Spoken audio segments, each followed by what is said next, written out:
Ola, quero falar hoxe do feito de que estar en parella non significa que teñamos que perder da nosa intimidade persoal.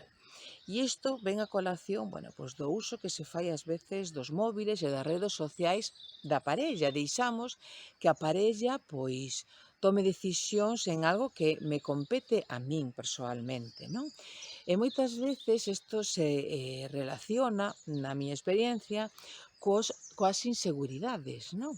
Se eu teño moita inseguridade en min mesma e teño medo que a miña parella pois conecte con outras persoas, que poda coñecer a xente máis interesante que a min, que ao mellor pois lle guste máis outras persoas que a min e que me poda deixar, bueno, pois eso realmente teño un problema de inseguridade eu. O que pasa que, pois a miña maneira de controlarlo é, pois controlando a miña parella.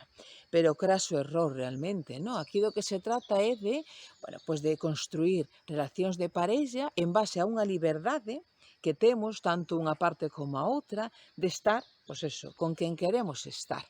E non se trata de ser aquí guardiáns ou policías das nosas parellas.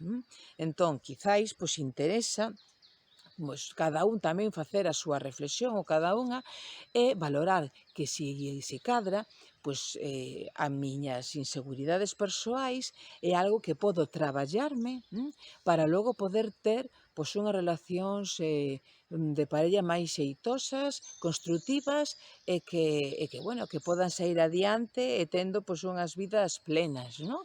Os uns cos outros, vale? Entón, insisto, o feito de estar en parella non ten nada que ver con que a miña parella, vai a redundancia, pois poda decirme con quen podo falar ou a quen lle podo dar o like ou o me gusta nas redes sociais, vale?